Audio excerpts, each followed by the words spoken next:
사사기 21장 25절 한 절 말씀입니다. 사사기 21장 25절 우리 같이 읽겠습니다. 시작. 그때에 이스라엘에 왕이 없으므로 사람이 각기 자기의 소견에 옳은 대로 행하였더라. 아멘. 요즘 날이 춥다 보니까 주변에 감기 걸린 분들 종종 보게 되죠.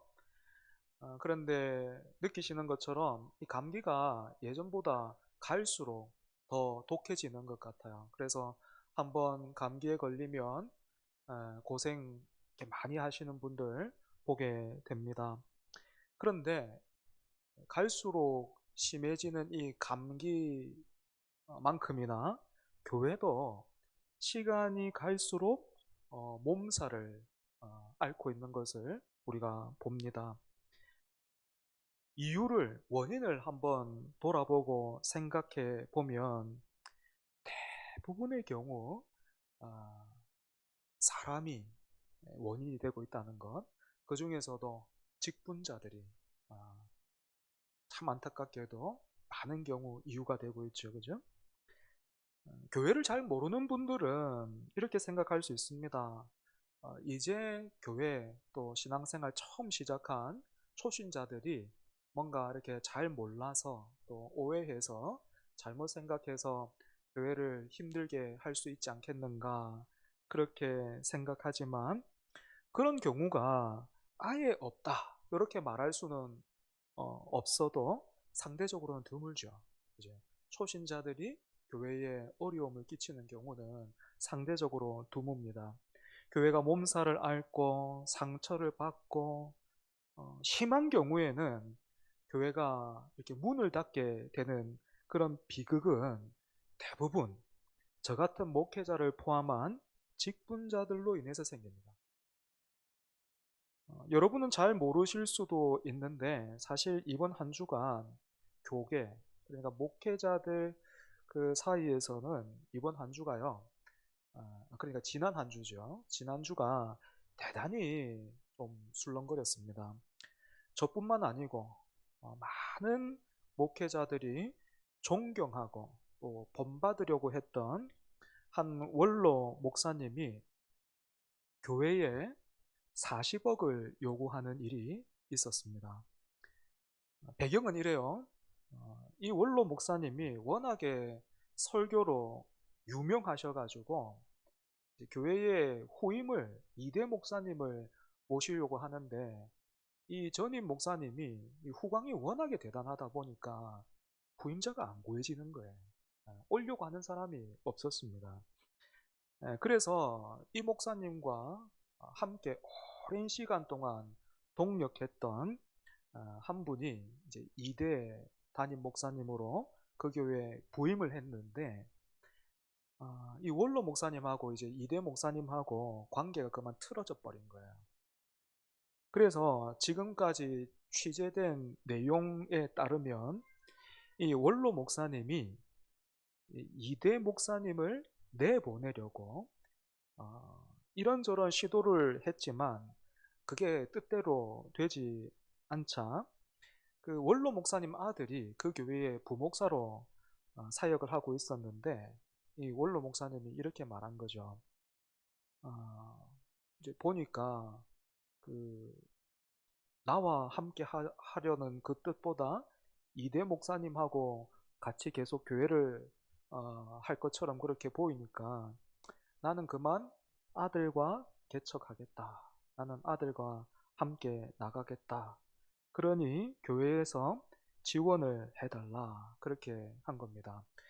뭐 여기까지는 크게 뭐 문제가 되긴 하지만 여기까지만 해도 좀 그나마 좀 나을 수 있는데 아닌 게 아니라 이 교회에서 이제 사역하던 부목사님이 개척을 해서 나가는 경우에는 일정 부분 지원을 했다 그래요. 3억인가 그렇게 지원을 했다 그러는데 그 아들 목사님이 개척해 나갈 때도 교회에서 그렇게 지원을 해주면 뭐 그렇게 문제가 일단락 될 수 있었는데 이 이제 원로 목사님이 교회에 40억을 요구한 겁니다. 40억도 처음에는 100억이었다 그래요. 근데 그게 이제 줄고 줄어서 40억이 됐는데, 이 금액이 어떻게 나왔는가? 이 원로 목사님의 주장에 따르면 현재 그 교회의 가치가 대략 1200억 정도 된다 그래요. 서울에 있으니까요. 서울에 이 땅값 비싼 곳에 있다 보니까 건물하고 합치면 땅값까지 해서 한 1200 정도, 1200억 정도 그렇게 가치가 된다 합니다. 그리고 원로 목사님이 지금 살고 계시는 아파트가 30평대 아파트인데, 서울은 서울이에요. 그 30평대 지금 살고 계시는 아파트, 그 아파트 가격이 40억이래요. 그러니까 이제 목사님이 이렇게 계산을 한 거죠. 내가 사는 30평대 아파트도 40억인데, 내가 나가서 개척을 하려고 하면, 교회에서 이 정도 도와줘야 되지 않겠는가? 이 교회 내가 시작한 교회니까 이 정도는 요구할 수 있다. 이렇게 아, 생각을 한 거예요. 그래서 요구를 한 거죠. 지금 우리와 상관없는 교회인데 멀리 떨어져 있는 서울 이야기인데 여러분 들으니까 어떻습니까? 참 별로죠. 속상하고 기분이 그렇게 좋지 않죠. 그죠? 여러분 그 교회 성도들은 어땠겠습니까? 이 일로 인해서 당연히 문제가 생겼습니다. 성도들 사이에서 문제가 생겼는데 평소 이제 이 원로 목사님을 따르던 한 분이 공개적으로 이런 요구를 하고 나섰어요. 나이가 많으신 분인데 원로 목사와 담임 목사 1월 언제까지 사임해라. 그리고 당회원들도 공개적으로 사과를 하고 전부 다 사임하라. 이렇게 요구했습니다. 만약 그렇게 하지 않으면 공식적인 예배 자리에서, 그러니까 몇 월 며칠 몇 부 예배에서 나는 자해를 하겠다. 뭐 이렇게 글로 써가지고 말을 했습니다.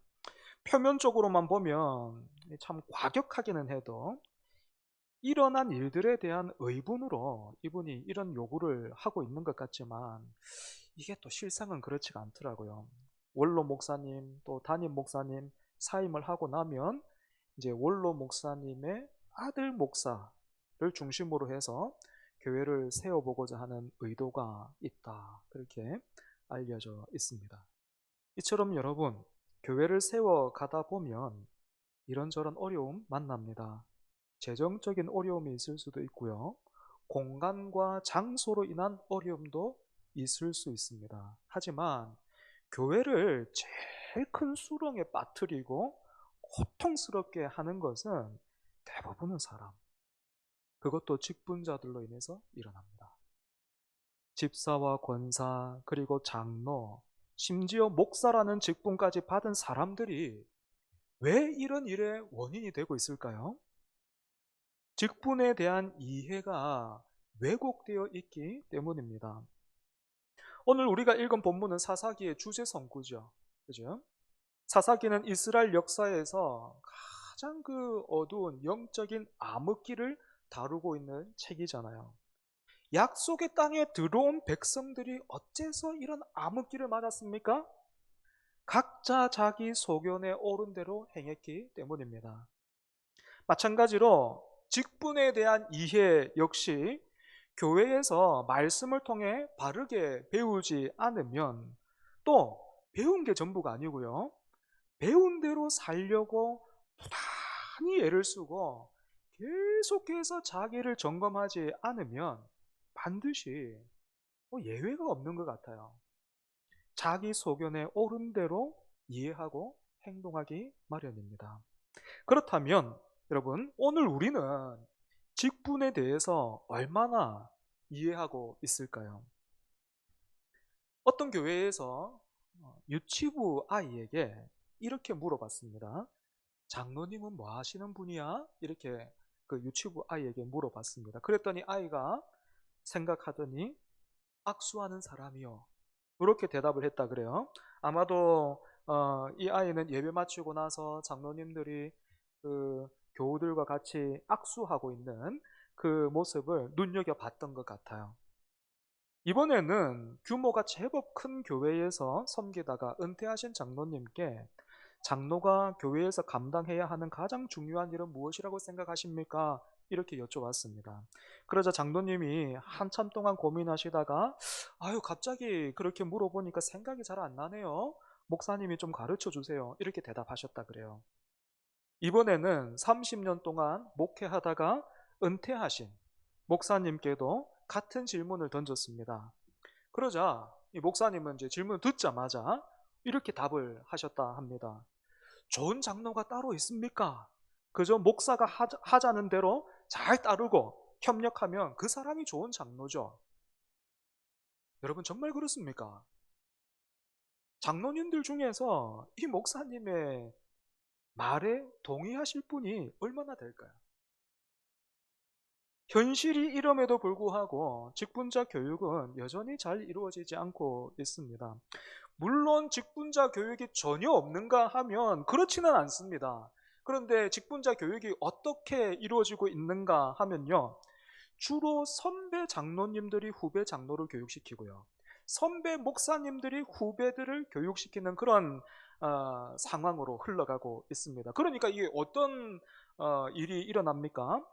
목사는 장로님들에게 목사에 대해서 협력하십시오. 이렇게 가르치면 선배 장로님은 후배 장로에게 뭐라고 가르칩니까? 교회를 위한 진정한 협력은, 교회를 위한 진정한 충성은 목사를 잘 감독하는 거다.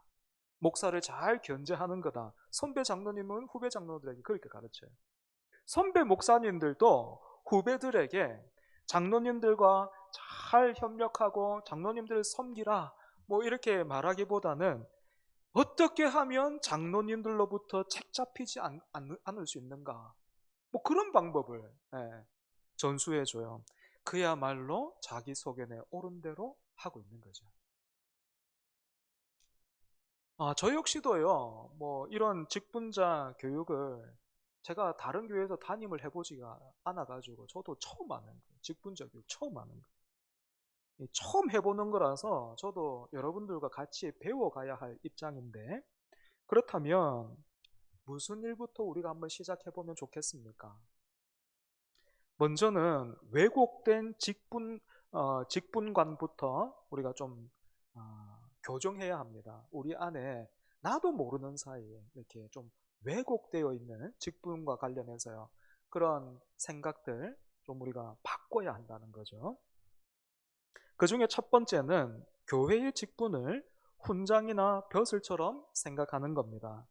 물론 뭐 직접 만나가지고 교회에서 직분을 받으면 집사가 되고 권사가 되고 장로가 되고 목사가 되면 높아지고 승진하는 겁니까? 이렇게 물어보면 뭐 저나 아니면 교회에 처음 오신 분들이 그렇게 여러분들한테 딱 물어보면 우리 중에 물론입니다. 그래요. 맞습니다. 승진하는 거예요. 이렇게 답을 할 사람은 제가 보기에는 여기에 없어요. 안 계세요. 아무도 없어요.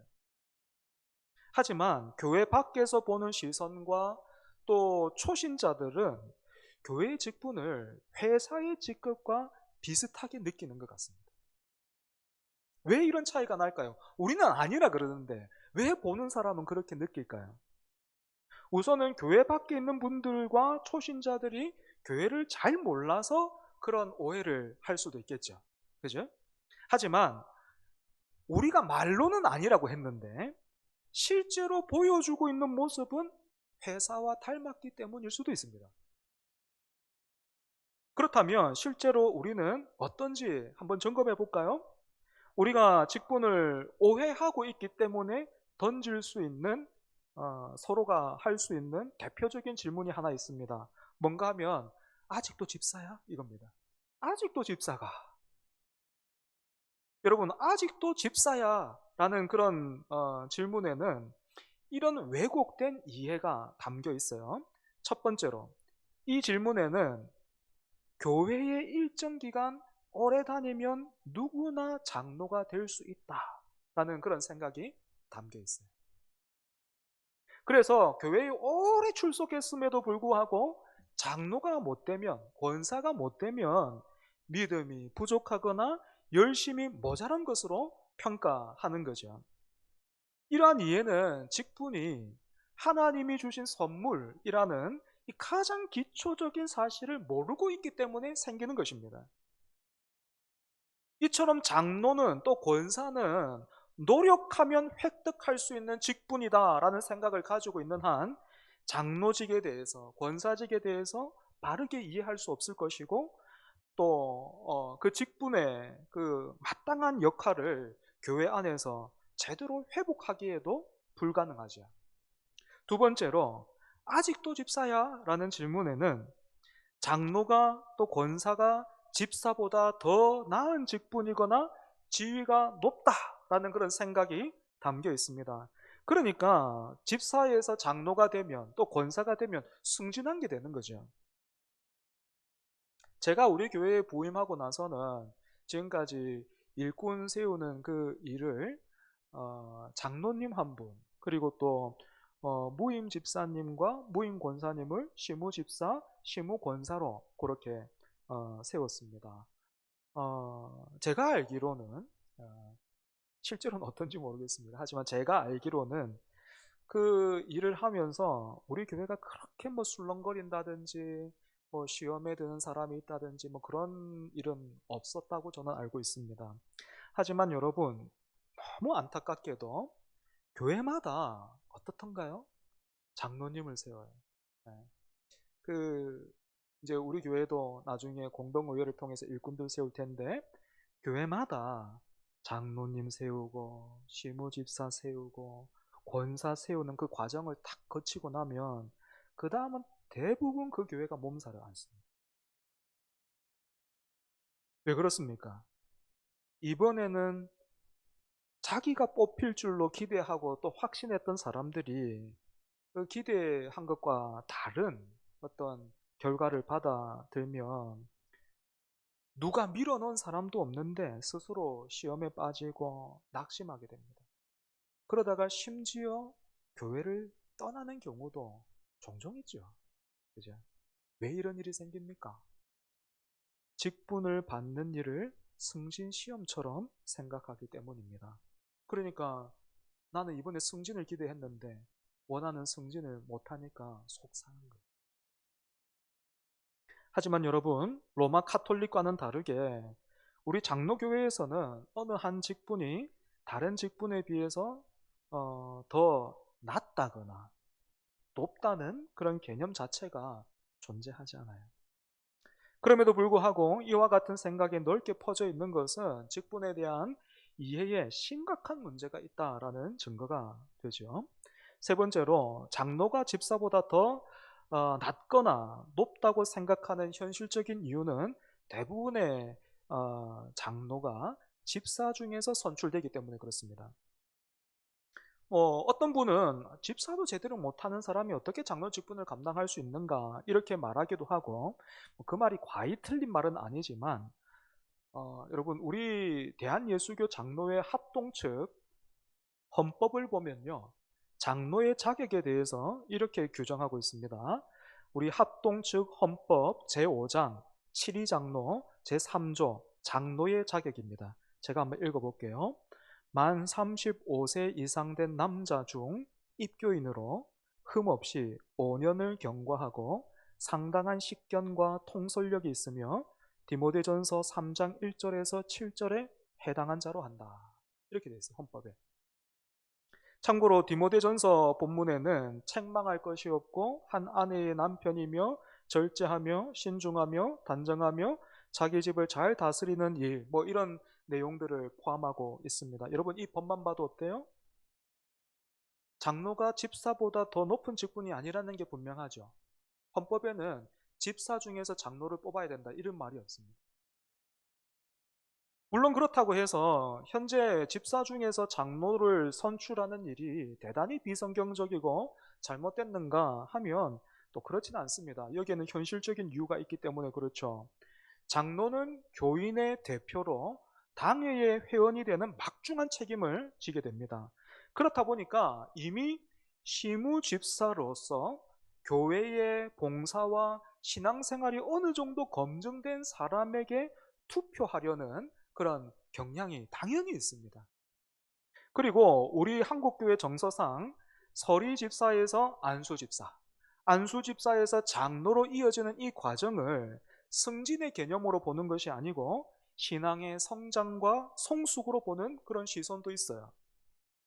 또 장로를 선출하기 위해서는 모든 교인들이 참여하는 공동의회, 오늘 우리가 공동의회 했는데 그 공동의회에서 3분의 2 이상 득표를 얻어야만 하는데 집사 직분 없이 바로 장로 후보로 나올 경우에 인지도나 신뢰도 면에서 득표하기가 어려운 그런 현실적인 문제도 있습니다. 때문에 여러분, 우리가 노력해야 할 일은 바른 직분관 위에서 이런 현실적인 문제를 잘 포용하고 수용하는 것이다. 이렇게 말할 수 있습니다.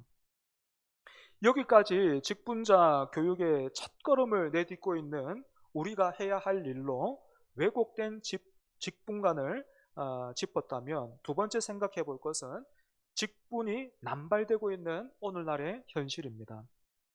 직분이 왜곡될 때 가장 흔하게 나타나는 현상은 바로 직분의 남발입니다. 이 내용을 제가 준비하면서 바로 이 부분에서는 저도 좀 새겨 들어야 되고, 여기에 우리도 자유롭지 않다 하는 그런 생각을 하게 됐는데요. 교회에서 집사 직분은요, 재정과 행정 그리고 구제의 일을 하는 그런 직분입니다. 그런데 이 집사 직분에는 두 가지가 있어요. 하나는 시무집사, 두 번째는 서리집사. 참고로 성경에 나오는 집사 직분은 시무집사를 말하는 건데요. 예전에는 안수하여 세운 집사다라고 해서 안수집사 이렇게도 불렀어요. 그리고 서리집사는 안수를 받지 않고 1년마다 당회의 결의로 임명을 받는 직분인데 예배와 봉사 일을 하는 직분입니다. 그리고 서리집사, 안수집사, 또 장로, 목사, 권사 하나로 묶는 그런 말이 있는데 바로 재직입니다.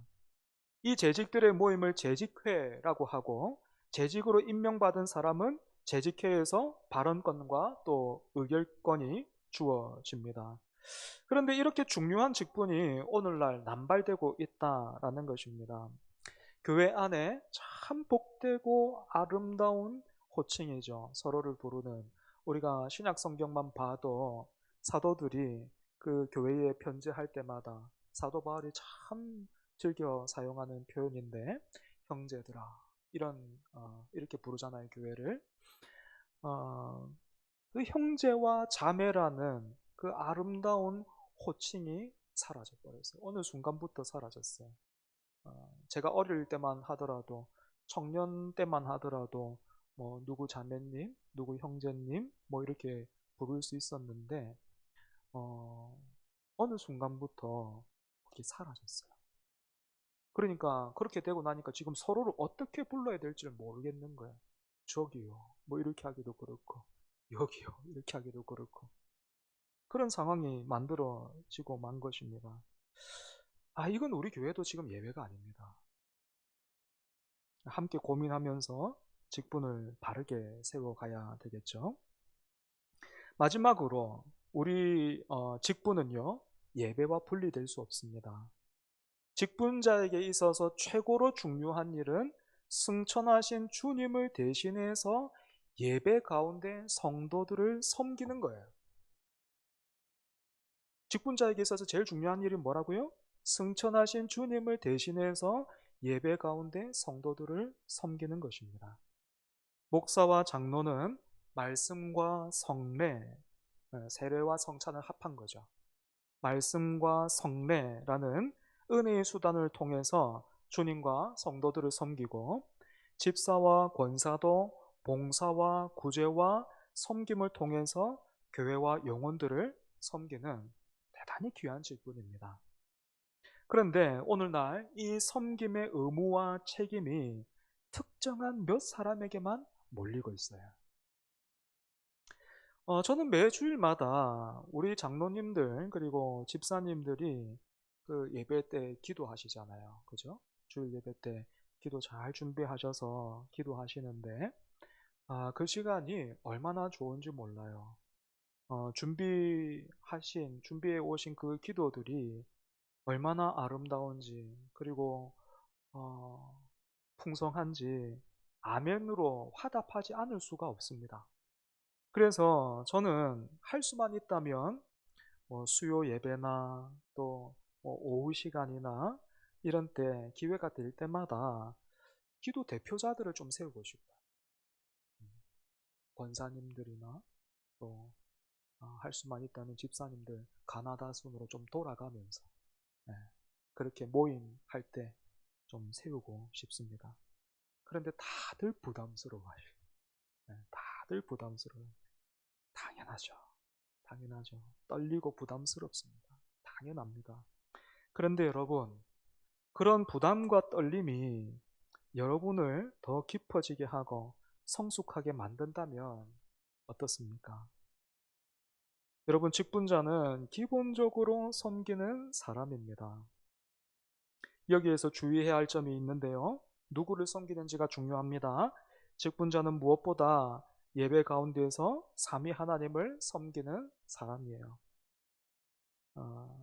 그리고 또 그 주님이 영혼들을 섬기잖아요.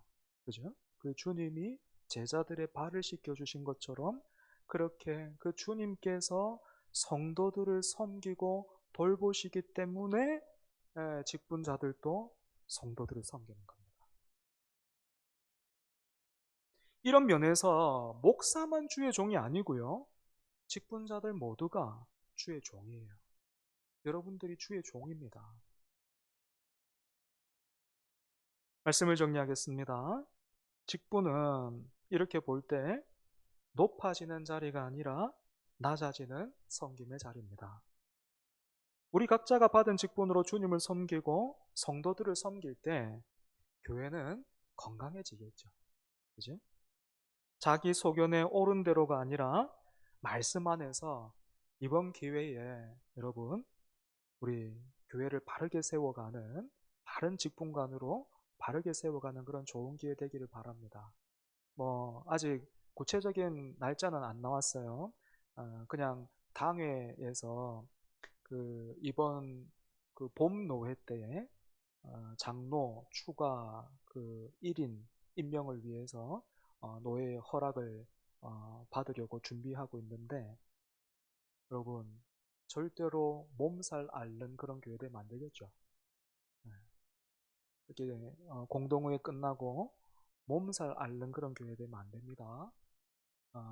뿐만 아니고 제가 이제부터 기회가 있을 때마다 말씀드릴 텐데 절대로 뭐 사전 운동을 한다든지 예, 누구를 뽑으라 한다든지 여러분 절대 하면 안 됩니다.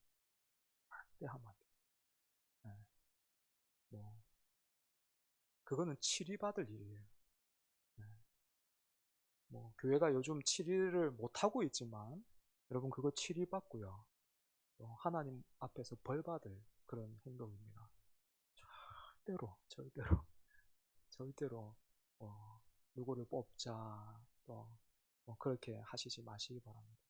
기도하시고 지금 이렇게 해오고 계신 대로 잘하고 계시는데 기도하면서 잘 준비해서 그래서 우리가 내년에 100주년 되는 해에 임직할 텐데 그때 그 시간이 축제가 되기를 바랍니다. 하나님께 영광이고 또 우리도 다 같이 기뻐하고 하나님이 정말로 우리 교회를 돌보시는구나. 정말로 우리 교회를 사랑하시는구나 하는 걸 우리가 다 경험하면서 하나님께 영광 돌려드릴 수 있기를 바랍니다. 기도하겠습니다. 하나님 아버지, 오늘날 주님의 몸된 교회를 돌아볼 때에 참 하나님 앞에 부끄럽고 죄송하고 민망합니다. 제일 먼저는 직분을 받은 사람들이, 그 중에서도 목사들이 얼마나 엉뚱한 일을 하고 또 말과 행동이 다른 그런 모습들로 인해서 교회를 어렵게 만들고 또 성도들을 힘들게 하고 하나님의 그 영광에 먹칠을 하고 있는지요. 하나님 용서하여 주시옵소서. 그리고 또 두렵습니다. 우리가 이미 그러한 상황 가운데 있기에, 그런 세상 속에서 살고 있기에 어느새 우리 안에도 그런 잘못된 영향과 가치가 그대로 들어와서 이미 우리 안에 머물러 있지는 않는지 두렵습니다. 하나님, 우리 교회가 이제 100주년을 앞두고 직분자들도 세워가야 할 텐데, 이번 기회를 통하여서 바른 직분관을 가지고 일꾼들을 세울 수 있도록 하나님 우리에게 은혜 더하여 주시옵소서. 성경에서 본 그 직분, 성경의 그 아름다운 동력, 성경에 나와 있는 그 모습들이 어디 먼 나라 다른 이야기가 아니라 우리의 현실에서 펼쳐질 수 있도록 하나님 우리를 지켜주시고 또 우리를 인도하여 주시옵소서. 기도로 잘 준비하고 또 기도로서 또 감당하고 그렇게 하나님께 영광 돌려드리며 시대와 이웃의 좋은 본으로 우리가 설 수 있기를 원합니다. 하나님 우리에게 그러한 은혜와 믿음 더하여 주옵소서. 이미 세움받은 그 직분자들, 장로님들과 권사님들과 집사님들 하나님 기억하여 주시고 갑절의 은혜와 믿음 주셔서 지금까지도 잘했지만 앞으로 더욱더 충성하여서 예수 그리스도를 가리켜 보이고 하나님을 위하는 그런 훌륭한 주님 앞에 칭찬받는 일꾼 다 되게 하여 주옵소서. 예수님 이름으로 기도합니다. 아멘.